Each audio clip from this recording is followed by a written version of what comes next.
वह लड़की जंगल की ओर जा रही थी। उसे लगा कि कोई उसकी ओर देख रहा है। तभी उसने अपने कानों में फुसफुसाहट सुनी, यहाँ मत आओ, ये तुम्हारा अंत होगा।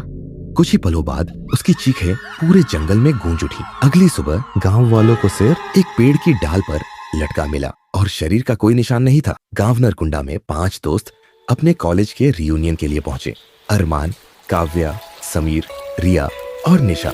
सालों बाद मिले ये दोस्त पुराने दिनों की यादें ताजा कर रहे थे। गांव वालों ने उन्हें जंगल में न जाने की चेतावनी दी। उस जंगल में मत जाना, वहाँ यक्षिणी रहती है। वह तुम्हारी जान ही नहीं, तुम्हारी आत्मा और इच्छाओं को भी निगल जाएगी। समीर बोला, बाबा, यह सब पुराने जमाने की कहानियाँ हैं। हम डरते नहीं, हमें डराने की कोशिश मत करो। काव्या बोली, आओ हम जंगल चलते हैं। आखिरकार हमें अपने एडवेंचर को यादगार बनाना है। हालांकि निशा को जंगल के नाम से ही डर लगता था, लेकिन दोस्तों के कहने पर वह भी उनके साथ चल पड़ी। जैसे ही उन्होंने जंगल में कदम रखा, अजीब सी ठंडक महसूस हुई। चारों ओर घना सन्नाटा था।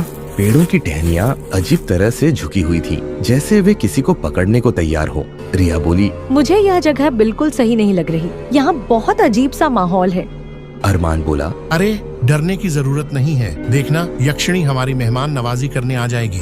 तभी हवा में किसी के हंसने की आवाज सुनाई दी। ये हंसी इतनी डरावनी थी कि सबके रोंगटे खड़े हो गए।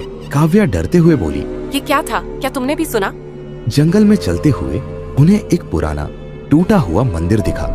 मंदिर की दीवारों पर खून से बने अजीब निशान थे। निशा कांपते हुए बोली, मुझे यहाँ बिल्कुल नहीं आना चाहिए था। चलो वापस चलते हैं। तभी समीर ने मंदिर के अंदर कदम रखा। अचानक दरवाजा अपने आप बंद हो गया। बाहर खड़े दोस्तों ने दरवाजा खोलने की कोशिश की, लेकिन नाकाम रहे। अंदर से समीर की चीख सुनाई दी। समीर बोला, मुझे बचाओ, यहाँ कोई है। जब दरवाजा खुला तो समीर का शव फर्श पर पड़ा था। उसकी आंखें बाहर निकली हुई थी और उसके शरीर पर नाखूनों के गहरे निशान थे। अरमान चीखते हुए बोला, ये क्या हुआ और ये कैसे हुआ? अचानक मंदिर के अंदर एक ठंडी हवा का झोंका आया। एक आवाज गूंजने लगी, गहरी और भयानक। यक्षिणी मुस्कुराते हुए बोली, तुमने मेरी शरण में कदम रखा है, अब तुम मेरी मर्जी के बिना यहाँ से नहीं जा सकते। एक सुंदर मगर डरावनी आकृति उनके सामने प्रकट हुई। उसकी लाल चमकती आंखें, लहराते काले बाल और अधनंगा शरीर उसकी हवस और खूंखार स्वभाव को दिखा रहा था। काव्या डरते हुए बोली, तुम कौन हो? यक्षिणी हंसते हुए बोली, मैं वह हूँ जो हर आत्मा को अपनी हवस में समेट लेती है। अब तुम्हारी बारी है। रिया ने भागने की कोशिश की, लेकिन जंगल ने उसे चारों तरफ से घेर लिया। एक झील के पास पहुंचते ही यक्षिणी ने उसे खींच लिया। रिया चीखते हुए बोली, नहीं, मुझे छोड़ दो प्लीज। लेकिन यक्षिणी ने उसकी गर्दन मरोड़ दी। उसके शरीर को अपने नाखूनों से चीरते हुए उसने रिया की आत्मा को निगल लिया।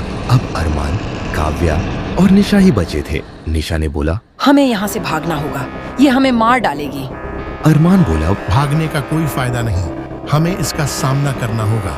वे मंदिर में वापस गए, जहाँ एक प्राचीन शिलालेख पर मंत्र लिखा था।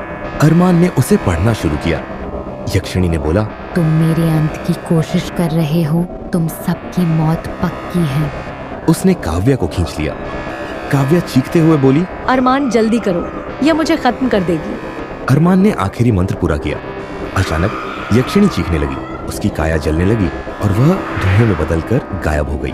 अरमान और निशा ही बच पाए, लेकिन वे जानते थे कि यक्षिणी का खौफ और उसकी हवस उनके दिमाग में हमेशा के लिए जिंदा रहेगी।